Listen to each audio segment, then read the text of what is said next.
Joining us on the Mind Your Body show today, we have an amazing, incredible, very special guest, Jamie Morgan Brown. And I'm so excited. You can see me smiling from ear to ear if you're watching this. If you're listening to this, I'm sure you can hear my smile as well. And that is because I am so excited to have this man on my podcast today. So let me tell you about Jamie.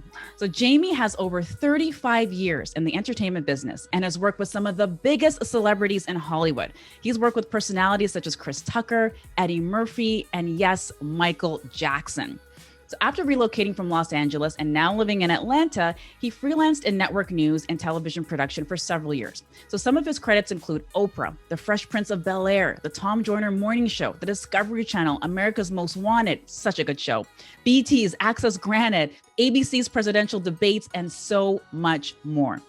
Currently, Jamie is a two-time international speech contest winner, two-time. He's also a voiceover talent who does voiceovers for radio and television commercials and documentaries. Several years ago, Jamie had undergone brain surgery to remove a rare tumor, and his recovery is both inspirational and motivational, which we're definitely going to get into on the show today. Today, I'm happy to say he is healthier than ever, and his first edition book, his second edition is coming out soon, which we'll also chat about. His first edition book, I Ate My Way Back to Health So You Can, is a compelling story of courage and triumph, and is a story about one man's struggle to survive in a world of uncertainties. Welcome to the show, Jamie Morgan Brown. Wow. Thank you, Trudy. Thank you so much. I am so honored to be on your platform. You are an amazing person, and thank you for inviting me. Oh, the pleasure is all mine, Jamie. So, Jamie, first of all, you have an incredible, inspirational story and a journey with so many different life lessons. So if someone hasn't heard about you, if this is their first interaction with you, can you just kind of give us a little bit of a background about you, your story, and what you do? Sure. A little bit about me. I like to believe that I'm rooted in integrity. Character. What do you do? What do you drive? What do you live? To me, character is everything. I like the courage. I like to serve people. I like listening. I like helping and sharing. It's all about, for me, the character. I like honesty. We all have our baggage. We all have past experiences. But there's something about being honest with yourself and with others to share your moment with people, because those moments, regardless of how dark they might seem to you, those very moments might inspire the people that's listening to you. So for me, it's all about character. Do good and speak the truth. A little bit about what I do. Wow, that was quite an introduction. Let me stop. I'm really relishing in this success of being a two-time international speech contest winner. The power of the spoken word, right? Being able to articulate. Mm-hmm. I feel that we're one word away from freedom, justice, and equality for all. Just one word. It's the power of the word. I'm enjoying helping people that are experiencing personal challenges, whether it be a dis-ease that they're dealing with or simple nutrition. I enjoy doing voiceovers. And that introduction that you gave me, that about sums it up in terms of what I do. But yes, I'm enjoying the life that I'm living in. Amazing. So, Jamie, I want to talk about a little bit about your story. Tell us about the particular brain tumor that you had, as well as how you were able to remove it. And it's quite a remarkable story. Sure. The type of tumor that I had is a very rare tumor. It's only found in infants and children up to 7 years of age. I contracted at 47 years of age and don't know how. That attracted the attention of Dr. Sanjay Gupta, who decided to look at this and perform the surgery. So he is along with, I was told that the top surgeons in the world came to Atlanta, and he led the charge. I asked the question, what causes a brain tumor? Do you know on this date that I'm speaking with you, not one doctor has been able to tell me what causes a brain tumor? The best answer I got from one of the surgeons, he said that we're born with tumors, that they decide to mutate whenever they decide to mutate, whether it's environmental, stress, lifestyle. He said we're born with tumors. So that's the best answer that I got. For me, my tumor has inspired and helped so many people worldwide. The last numbers that I was told was that my tumor has actually helped 2 million people worldwide. It's in Africa currently, and that it will be going to India after that. And then I was told a lot, right? That this tumor will possibly be named after me once I passed. Now that kind of freaked me out. I said, Doc, why once I pass? And he said, that's just the way the medical profession works. So, Right. Wow. yes. And Can I believe you just let me turn this off? Because yes. I don't want to be distracted from you at all. Yes. But yes, I'm listening ahead. to you. I can hear you loud.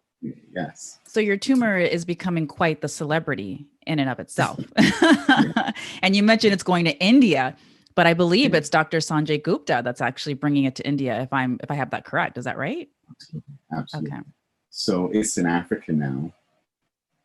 And I had asked the doctor, said, well, could I go to Africa with it? Of course not.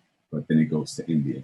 So as of now, the last numbers were 2 million that my tumor has been able to help, because there's no research. I was being used for medical research for 10 years because no one had this type of tumor that was living. The last case was, I think, 1934. So I had said, sure, I'll be more than willing to be a participant as long as you all aren't giving me anything to ingest or eat or swallow. Other than that, we can do it. So I've been used for medical research for the last 10 years, and it has helped 2 million people. So I'm very happy and excited about that. Wow. So how did you discover that you had this brain tumor? Interesting. I thought that I had allergies, Trudy. I moved from Los Angeles to Atlanta, and Atlanta is the pollen capital of the world, right? So I said, okay, it has to be allergies. I began, because I was getting headaches in LA, but nothing, a simple Tylenol, correct? It came to Atlanta and they began to increase. So I went to the doctor. The doctor said, get an allergy test. I got tested and voila, Mr. Brown, you have allergies. Good enough. Ragweed, pollen, medication. 10 years later, having a headache every single day. I went back to the doctor and she said, Jamie, why don't you just go to the hospital? I went to the hospital. I found myself laying on the table with all of these tubes on my brain, on my chest. About an hour or so later, they came out. It was all longer than an hour. The doctor came out and said, Mr. Brown, you're perfectly fine. You're just carrying a lot of stress. So the first thing he suggested was a heavier dose of the medication. I didn't feel good about that. Right. And back to my doctor. She gave me an increased dosage of medication. Just didn't feel good about that, right? So I ran into my doctor. It was the eve of my son's birthday. And she saw me and she said, hey, Mr. Brown, how you doing? She says, I've been meaning to tell you something. Are you still getting your headaches? I said, Doc, I have a headache right now. I mean, literally, I'm used to these headaches. I'm having a headache right now. She said, Jamie, do you read a lot? I said, I read all the time. Why don't you just go and get your eyes examined? At first, I really did feel offended because she knew how I've been struggling with this allergies situation. An eye exam. I thought about it. They said, okay, I'm going to go. And I went. So I thought that I was going to be in the doctor's office for a quick eye exam, a half hour, an hour. 4 hours later, the doctor comes out and says, Mr. Brown, I have some bad news for you. I found a tumor behind the right eye in your brain. And he said, this has to be removed ASAP, like literally now. So he made an appointment for me to get a CAT scan. Now, I had been working in network news and production for years. I didn't have insurance. CAT scan, if I remember correctly, you can give me the figures. Then I think it was like $11,000 for a CAT scan. Oh my goodness. Now, I didn't have $11,000 for a CAT scan. A friend of mine came to visit, and she can tell that my energy was a little off. She said, Jamie, what's wrong? I hesitated, and then I told her. She left, and within 24 hours, she called me and she said, Jamie, go get your CAT scan. It's paid for. So I went to get my CAT scan, and it was confirmed, brain tumor, you got to get it out, like literally right now. So that was the process of me going to the hospital, and Dr. Sanjay, I guess, because I had no idea. My mother actually told me who was a surgeon, but she said, doesn't that man look familiar? Because I didn't know who was going to do who, what, or where. They had wanted to use me for, I think there's a show on where they do surgeries on television, emergency, something like that. They were going to do that with me so they can perform the surgery on national television. It didn't happen. Goodness. Okay. And yes, so it was confirmed, surgery was done, and that process was very powerful in itself, because I remember one morning waking up, a doctor came in my room, and I was so relieved. I said, Doctor, we're ready for the surgery.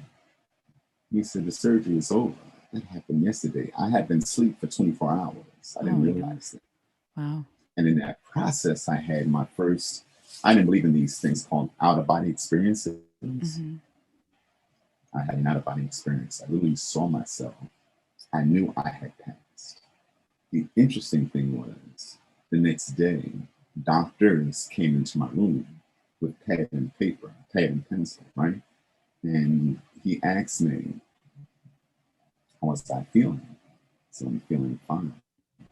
He said, could you tell me about, did you rest well? And I said, yes, but by the way, Doc, I was hesitant about sharing this story with him. But I told him that I had imagined that I had passed away, and that I saw my mother and my sister sitting at the kitchen table crying, and I kept looking down saying, I'm fine. I'm fine. And they said I had an out-of-body experience because they had cut the machine off, I think for like 50 minutes. Where they have to go to the middle of your brain to set something. And the surgeon who was doing that got a little nervous. They had to stop, and I was deceased for that 50 minutes. And in that period, I had that moment that I shared with them. So when they told me that, it totally made sense, because I knew what I had felt was very real. Wow. Oh my gosh. I don't even know where to start with that. That is such, that's such an incredibly moving story. There's so many nuggets in there, so many things I want to talk to you about. And I want to say one thing, and I wasn't planning on talking about this in the podcast episode. So if you see me kind of struggling, it's like, do I bring this up and do I tell you this? One of the things that really struck me about your story, Jamie, is that I have my own experience with a brain tumor, not me personally, but my dear mother. This was about 10 years ago now. She had a brain tumor herself. And at that time, my mom was in her early 70s. And the tumor was pressing up against a certain region of her brain that if it continued to grow, she would have a stroke and would probably not survive. So we went back and forth as to whether or not we, have the surgery, which was very risky for her age, her, medical condition, because she had pre-existing conditions, or do we do the surgery and operate? Went back and forth with my sisters about this. Ultimately, we decided as a family that it would be best for her to have this tumor removed, and she did. And thankfully, she's well and she's fine today. But I say that because I can only imagine what that was like for your family as you were going through that. So can you talk to me about that? Like, what were some of the conversations that you were having with your family, like when you found out about this tumor initially before you had the surgery, and what was that like? Absolutely. I avoided my family because my eyes would keep shutting down. There was a Super Bowl party in my home, and all my friends had came over to watch the game. I talk about it in my book. I stayed upstairs because I never knew when my eyes were going to close. My battle was experiencing being blind. I can't even articulate that. The worst of that experience was being blind and your eyes popping back over for 2 hours, shutting down for 3 hours, for a day, opening back up. I was afraid to go to sleep. Mm. My mother, I can see it in her eyes that she just didn't know what to say. She loved me and she would always ask me, how am I doing? But my sisters, people that were around me knew that I was going through something, but it was really foreign to them. They supported me the best way that they knew how. Mm-hmm. Simply let me stay in my space, check on me to make sure I'm not getting depressed, which I went through depression. Like, I was so depressed at one point that I planned my own funeral. Wow. I didn't want to deal with it. But my family,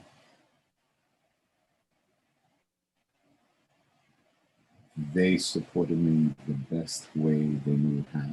They didn't know how. It's a rough time, but we got through it. Yeah, I can imagine. So, Jamie, you've been through so much in your life. And I think the next question I have for you, and I think it's a kind of a three-part question is, what's the most important thing that you've learned in your life? And, what was your life like before learning that? And what was your life like after learning that? So let's just start with the first part, which is what's the most important thing that you've learned in your life?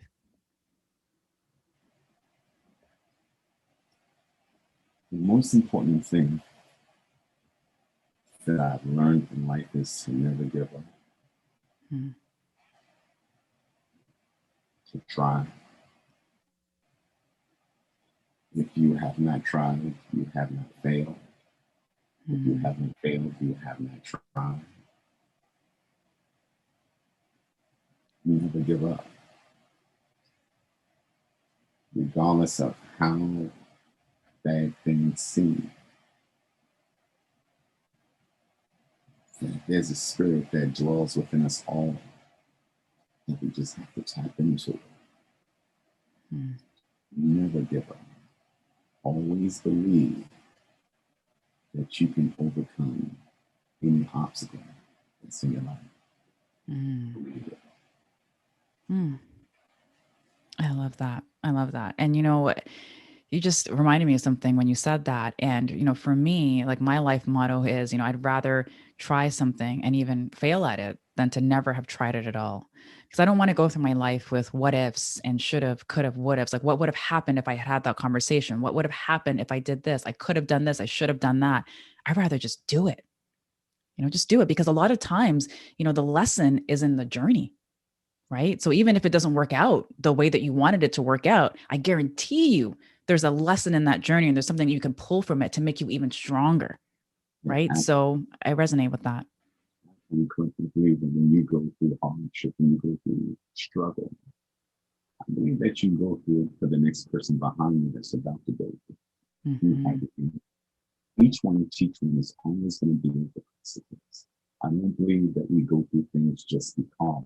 I believe that everything has a reason, everything has a season. So the Most High God, whatever your spiritual power may be, I believe that spiritual power is in you for these moments, so Mm. that you can survive, so that you can learn. Like you said, the journey is in this, and not in, you're going to pull when you get to the top of the mountain. You'll Right. pull on the way up. Mm-hmm. There's always somebody behind you that's going to need what you learn from your experience that's going to help them. And all Right. they have to do is turn around because there's someone behind them and on. Each one of Mm. them teach. Mm. So true. So, Jamie, what are some of the best resources that have helped you along the way and have helped you along your journey? Reading, Mm. reading, you know. Mm-hmm. Thank God the power of reading. Even when I was a child, you know, I came up on the streets doing some not so good things, but I always knew how to read. Mm-hmm. I remember coming up and I watched friends die, get shot, all the things that happen in the inner city, right? Yeah. I was one of those bad kids. I did not so good things at one time in my life, but one thing, I always knew how to read.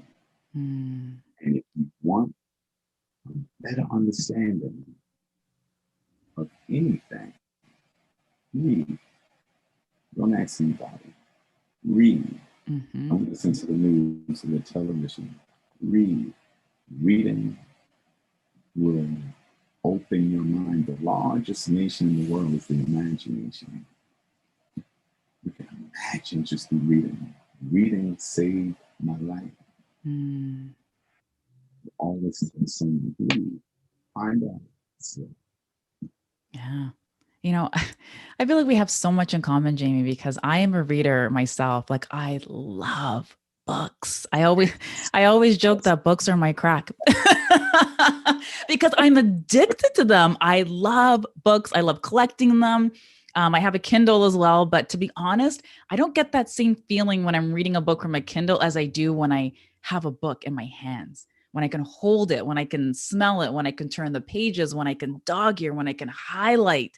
There's just nothing like that feeling of a book. And there's nothing like the feeling of, reading that right book at that right time. So I'm with you. I'm a huge reader. I think my favorite book or one of my favorite books is The Magic of Thinking Big by David. I think it's David Schwartz. I think his name is. I don't know if you've heard of that one at all, but I like highly that. recommend that one. It's a phenomenal book. And I think it's a really What's great the book name of that that? The Magic of Thinking Big. Yeah, it's a phenomenal book, and I think it's a really great book for, the season that we're all in right now, with a lot of uncertainty and a lot of things going on right now, and a lot of challenges that people are having with mental health. It's a great, great book. So good. That was interesting because I remember being in a hospital before I even had surgery, going in a room where I was on the floor where people that were dealing with brain tumors. I remember going into this room. I'm not kidding, Trudy. You would have thought that people were lining up for a Michael Jackson concert. The room was overcrowded with people that were having brain tumors. Wow. That that at that moment frightened me. Now I go to the hospital every year and I speak to people who are recovering from brain tumors. I do that on the holiday season. Okay. Amazing. So, speaking about books, Jamie, you have a book and it's called I Ate My Way Back to Health. So, can you tell us a little bit more about that book and what inspired you to write it? Yes. My book is called I Ate My Way Back to Health. So can you. What inspired, I'm going to come through the back door, right? What inspired me to write the book because I had no intention of writing any book, right? Mm-hmm. And so the doctor told me, said, Mr. Brown, you know, you survived something that people don't survive. Why don't you write a book about it? Well, what do I know about? Said Mr. Brown, you survived it. That's all the information you need. Mm-hmm. My first godsend, who told me about this cancer thing, introduced this whole, he planted the seed of nutrition in me. And so I said, I want to write this book that can help so many people. I mean, all I was hearing from doctors, no one has this type of tumor. You can help people around the world, blah, blah, blah, blah, blah. I said, okay, I'm going to do it. I was inspired to write the book with the direct intention on helping people who was afraid as I was to get through something that can potentially take their life.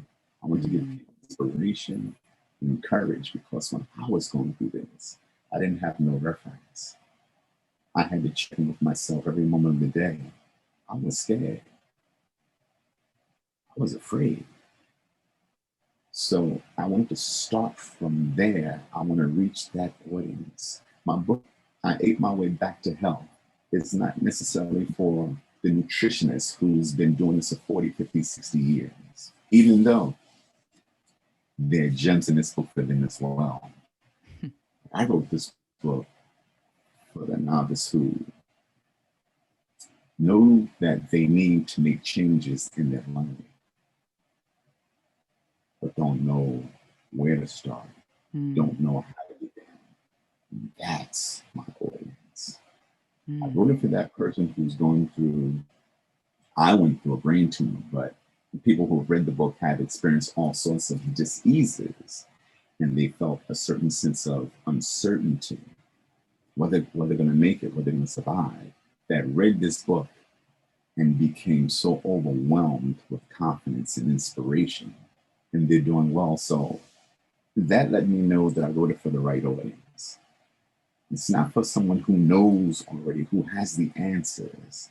It's for the ones who don't have the answers, that don't know where to go, but know that they need to go somewhere and to begin at some point. That's what I wrote the book for. Amazing. And you have the second edition that's coming out soon as well. Is that right? Is yes. The second edition was written just listening to the voices of the responses from the first book.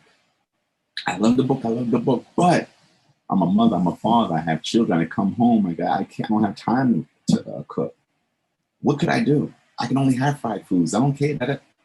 So I put nutritional dishes in the book that will take 30 minutes or less, where you can get the nutrition that the body needs.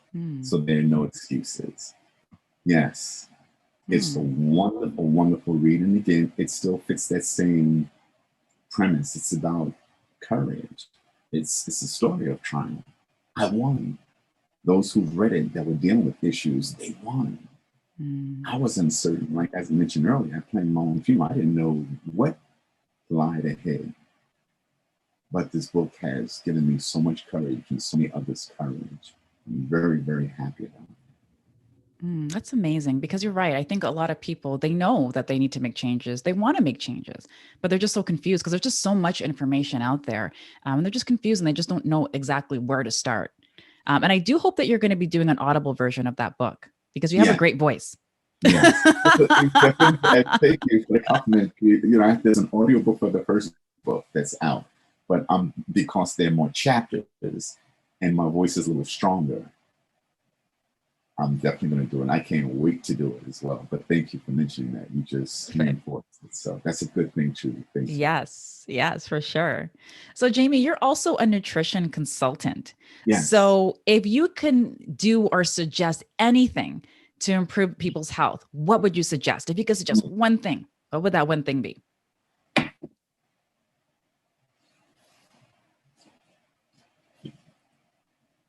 Ask that question again. I'm going to buy time on this.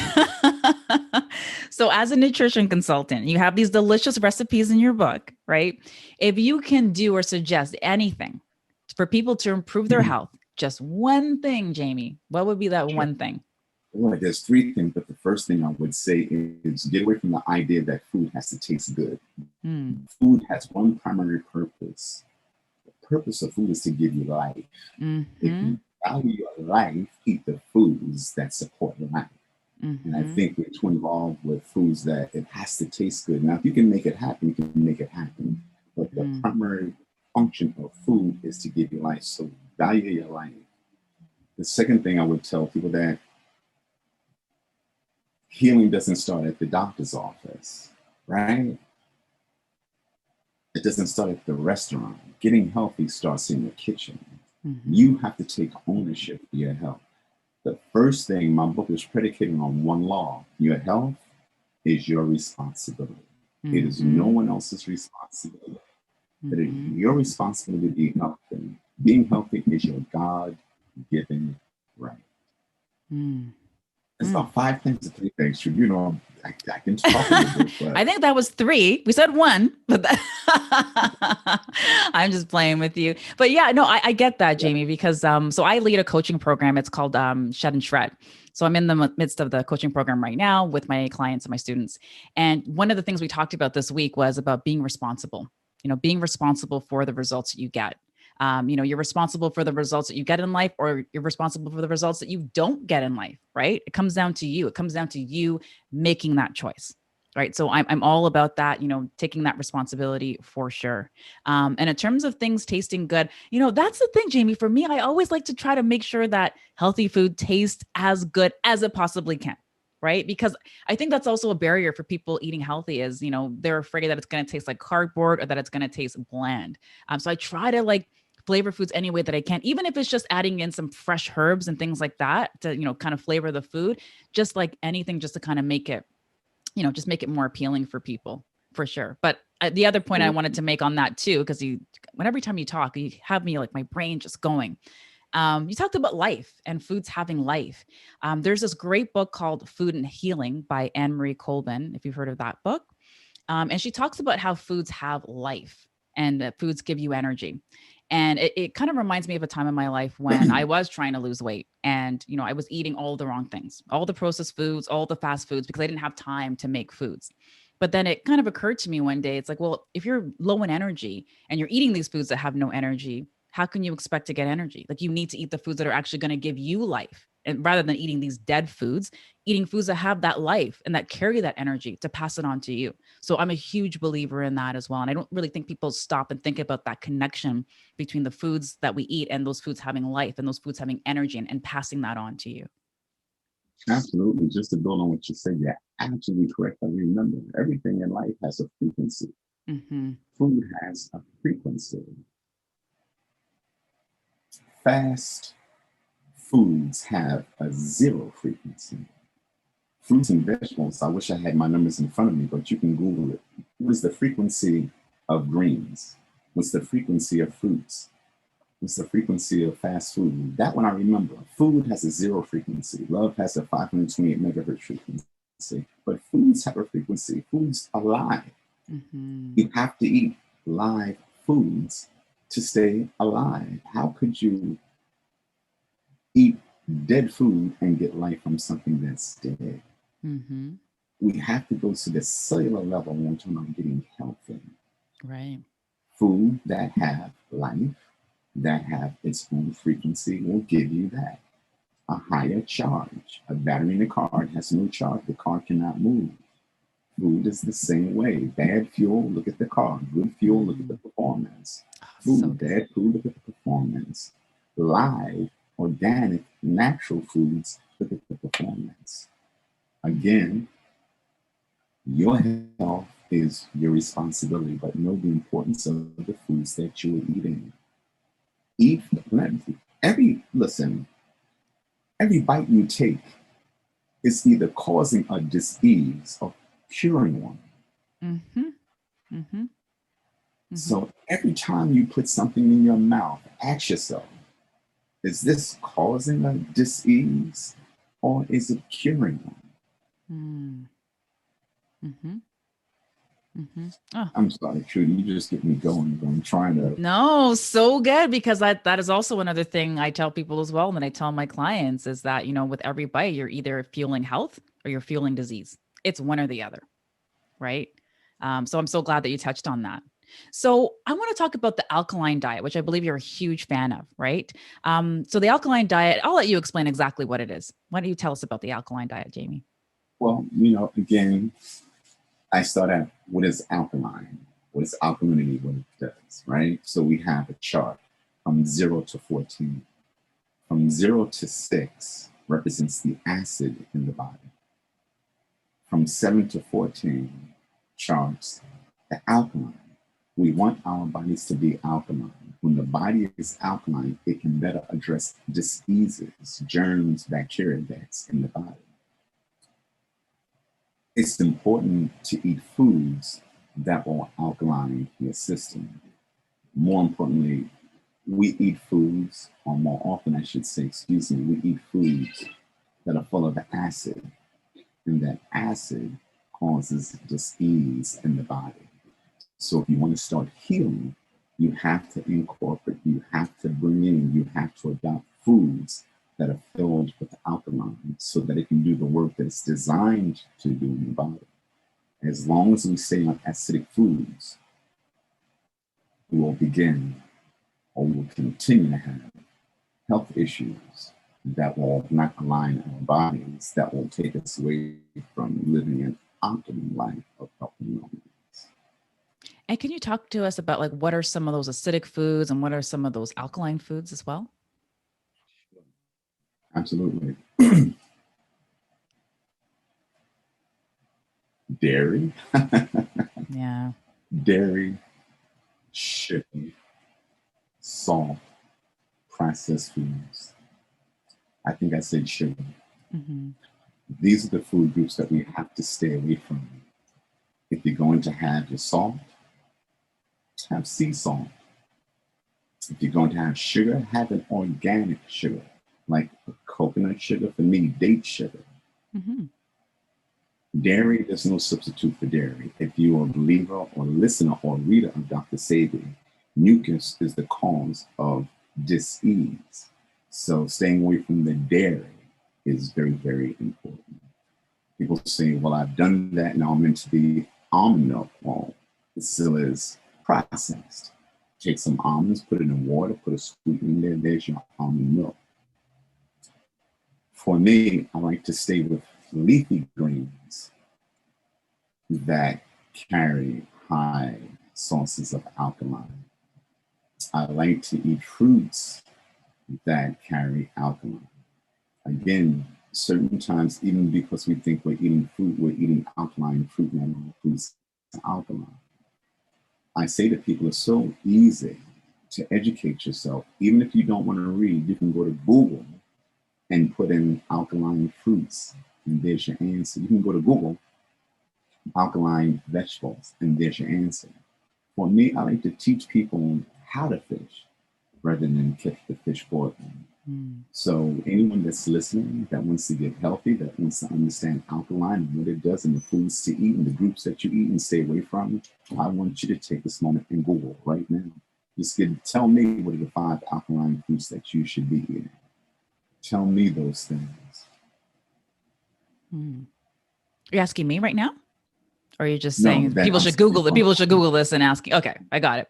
No, you're right. I agree with that as well. Like, again, this comes back to you being responsible for your health, right? And seeking out that information. And in my book, Unbreakable, I talk about that too. In the first chapter, it's, the first chapter is knowing what's healthy, right? So just doing your research and just looking to see, what those healthy foods are. And I think the alkaline diet is, a really great place for people to start as well. So I highly suggest you guys pick up Jamie's book, and I'll link it in the show notes as well for you guys. Yes, I'm glad you said that, because in the book I have alkaline foods, fresh vegetables and fruits. So you can find the whole list in the book. Perfect. But I want people to get in the habit of taking the responsibility of getting healthy. Mm-hmm. I want them to take that step. I can sit here and I can tell you about foods, what to do, I want you to take that responsibility. Just know that it's all about alkaline in the system, and that's a very easy process. Mm-hmm. Yeah, I think the tough one for me, Jamie, is cheese on that list. I can give up anything else. It's just the cheese. I'm going to send you, I make a vegan cheese. Okay. You wouldn't even want cheese anymore. But is it going to taste good in my grilled cheese sandwich though, Jamie? There we go. Remember I said about that color and that taste. Watch this answer. It's going to taste better. Oh, okay. Okay. Challenge accepted. Let me tell you said that, you don't want food to taste like cardboard. Right. Let me tell you something. When you get into vegan, I don't call it a diet because there's death. Vegan living, not diet, but living. When you adopt a vegan living, the foods are going to be so incredibly amazing that you're going to say, what took me so long? People think that vegan foods taste like cardboard, there's no taste. They taste better because it's real food. Mm. Your system is going to enjoy real food for a change. Right. Your Right. body is your best friend, right? Right. Your body's been with you all of your life, correct? Your Right. body desires to do everything you want it to do. It wakes up with you every morning. Come on, what do you want to do? I'll do it with you. I want to be the only one to do it with you. Your body Mm-hmm. loves you. Take care of it. Mm-hmm. Give it the foods that will allow it to perform at its optimum level. Yeah. And that's real food. And it tastes delicious. Mm-hmm. Delicious. Watch what happens when I send you this cheese ingredient. You're going to have to come on and check the ordinance. He was serious. It was real food. Real food tastes delicious. And I don't want anybody to think that because they're switching over or they're adapting a new living, that this experience is going to be horrible. Your palate is going to clap. Your Mm. other palate is going to clap and say, girl, a guy, what took you so long to get here? The food is real food. It's delicious. Yeah. Delicious. And you know what, Jamie, I think that's the thing. I think people are afraid of, oh, I can't cut out this food. I can't cut out that food, or they're afraid of depriving themselves. And I like to encourage people to think about all the things that it's going to bring to your life by you crowding out, some of those foods and adding in some of the other foods that's going to help to fuel your health. So, that's another way to look at it as well. And I also think there's, a tremendous sense of pride, like when you make a healthy dish for yourself. And just going back, to the coaching program that I'm leading this week, the ladies are like posting their food pictures in the group and stuff. And they're just feeling so good about, making these healthy meals for themselves, taking the time to do that, making their health a priority. So it's not even just the food itself. Again, it goes back to the journey and what you learn in the journey about yourself. And I think when you take that time to do that, and when you make that a priority, you also learn something about yourself. And it also fills you with that pride because you're putting yourself first. I love it. I couldn't Yeah. have said it any better. You're Yeah. absolutely correct. Loving yourself enough to learn about yourself that's an amazing journey all in itself. Mm, And I so think that good. when you start eating healthier, instantly you'll start feeling better. It's not Mm-hmm. like a 30-day or 10-day wait. Instantly you'll start feeling better. Mm-hmm. Mm-hmm. And it's funny, and I've talked about this before on the podcast. Like I, went through a period in my life where I was, feeling quite down, and I started eating a lot of the wrong foods and a lot of processed foods, and I just wasn't feeling good. It just made me feel worse. I thought these foods would make me feel better because these were comfort foods, right? And I was eating all these foods and doing all these things, and it just felt worse and worse. So I said to myself, like, Trudy, you got to snap out of this. Like you can't keep eating this way. You can't keep living this way. And so I got back in the kitchen and I started making, meals again. I started adding in certain foods. And again, it goes back to the process. And I started to fall in love with the process again of eating healthy and making those healthy foods. But most importantly, I started to realize a shift in the way that I was feeling, like physically, like mentally, spiritually. I was just feeling, I can't even really put into words how it was that I was feeling, but I think the one thing I noticed most importantly was my mental health. Like my mental health just really improved by a lot of these foods that I was adding, a lot of these foods that I was eating. And that's kind of what, led me along this path of becoming a brain health expert and studying the brain and habit formation and cognitive decline and Alzheimer's and dementia and all of that stuff, because I went through my own personal journey of, hey, like knowing what it was like when I was eating those foods, and then the stark contrast of what happened in my life when I started adding in, these healthy foods and started getting back into the kitchen. So, there's a lot to be said for mental health in terms of, how these foods are going to make you feel mentally as well. And sugar, when we look at the countries in the world that have the highest rates of sugar consumption, those are also the countries that have the highest rates of depression as well. So there's definitely a link there between the amount of sugar that we're eating, as well as mental health for sure. That's amazing. If I ask you what is the hardest structure in your body, you're probably going to say your bone, right? Mm-hmm. No, your teeth. Hmm. So imagine what sugar does to the teeth. Now imagine what it's doing to your organs. Hmm. In terms of mental health and feeling better, sometimes we had this conversation recently. Have you ever just sat around your friends or something and someone said, today I just didn't feel well. I don't know why I ate well. I slept and blah, blah, blah, blah, blah. I don't know. Just don't feel well. They've never taken the time to think of the hormones that might be in the foods they're eating, the pesticides that they may be ingesting. And if you're eating animal flesh, and I'm not here to tell anyone not to eat meat, I don't do that. But sometimes when you eat things that just are not healthy, pesticides, those things are in you. Mm-hmm. And now you are adapting those moods where you might be even having mood swings but don't know why. It's the food that you are digesting. You Mm-hmm. have to simply stop eating foods that are not healthy. Mm-hmm. Mm-hmm. Yeah, I agree. I And want you just, to feel better. yeah.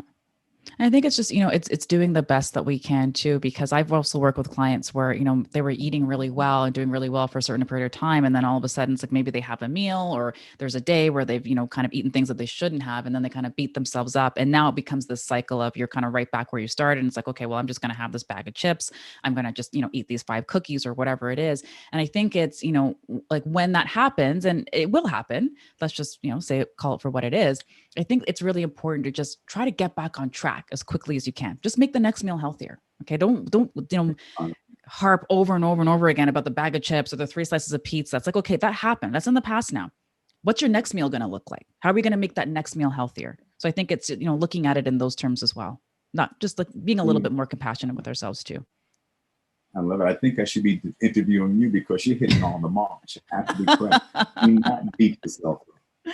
Do not beat yourself up when you eat something that you know you should not be eating. The lesson is you know you should not be eating it, Mm-hmm. opposed to eating it and I'll eat another one.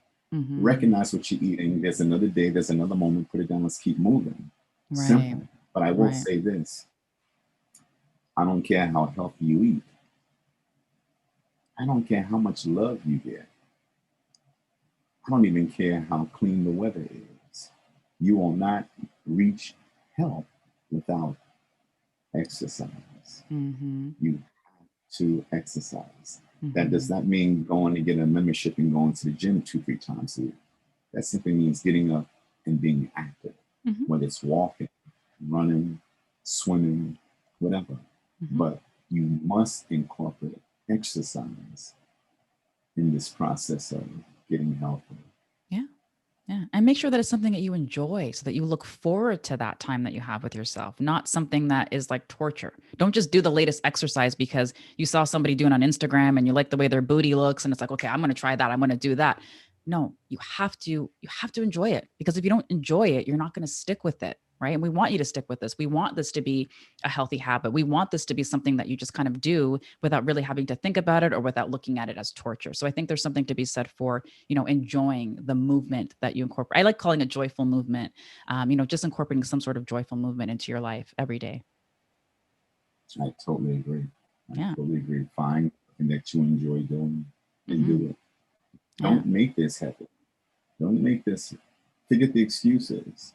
Don't make this happen. Find Right. something that you enjoy doing and simply do it. Right. Right. So, Jamie, you have worked with some pretty influential people throughout your life, Yes. right? Some pretty heavy hitters. Who are 3 people that have been the most influential to you, and why? Wow. I've worked with people, and then I haven't worked with people that were very influential. Miles Davis. I didn't work with Miles Davis, but I love him. I would have to first say Dr. Miles Monroe. Dr. Miles Monroe. Dr. Miles Monroe. He had this ability to inspire you to look at yourself, be honest with yourself,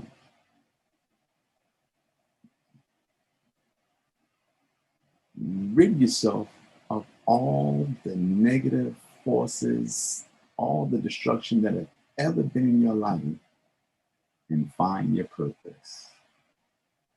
And find your purpose. He always said that it's unfair that the best dreams in the world are found in a graveyard, Mm, because people haven't found their purpose. They have these wonderful ideas, but for whatever reason, they choose not to live in their purpose, and they die. And that is so unfair for the rest of humanity. Find your purpose. That was Dr. Miles Monroe. The second person, I would have to say, is either Dick Gregory or Mr. Louis Farrakhan. These were giants that lived amongst us, that was so misunderstood.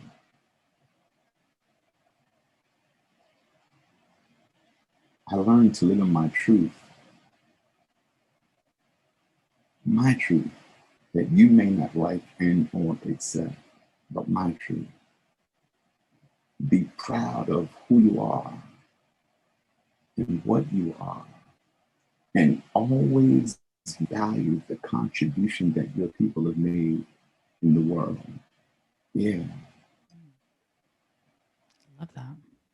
Third person, I would have to say, I have to say Michael Jackson.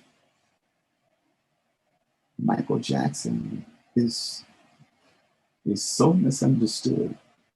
Man, Michael Jackson was the consummate humanitarian who had a love and an appreciation for just life. He was that real humanitarian before the humanitarian became the humanitarian. He loved life, and he loved people, and he loved peace. He was not a child molester, but that made a lot of people a lot of money, that lie. But this young man was a genius, and very schooled when it came to African studies, believe it or not. Michael Jackson, I would have to say,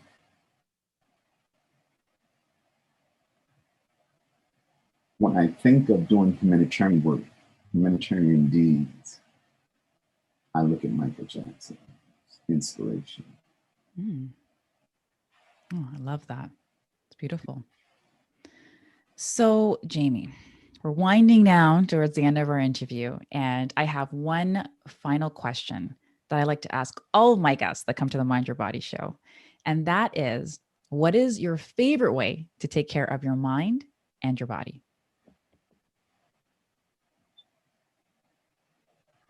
Living your truth, living your purpose, develop, maintain good character, do good, speak the truth, help others, love more, and exercise.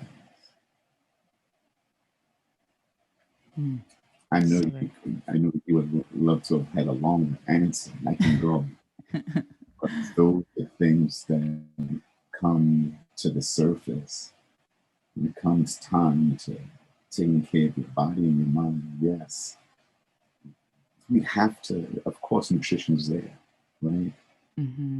So, nutrition, happiness, love, sunlight, exercise, living in your purpose. I think those are your best doctors. I agree. And cost you nothing. Well, except for nutrition. That's a different topic. And for those of you who are listening to this and thinking eating healthy is really expensive, go back and listen to the episode where I talk about, weight loss on a budget. And you guys will learn some foods and some tips and tricks there. So no hate mail. So Jamie, I lied. I do have one final question for you. Where can people find your amazing self? You can find me at jmorganbrown.com, on Instagram at Jamie Morgan Bay, B-E-Y. Not Jamie Morgan Brown, Jamie Morgan Bay, B-E-Y on Instagram, jmorganbrown.com. Perfect. And I'll make sure that I link up to all of Jamie's information, his book, where you can find him, his website, all of that amazing stuff in the show notes. So just make sure you check out the show notes so you can find out where you can follow Jamie and connect with Jamie. Jamie, this was such an incredible conversation. Again, I am truly honored to have you on the Mind Your Body show. I'm so glad that you are in my world. I've enjoyed getting to know you. I feel so inspired and motivated by you. So thank you so much for being here with us today. Words can't explain that. Thank you so much. It has been an absolute pleasure and honor to be here with you. Thank you.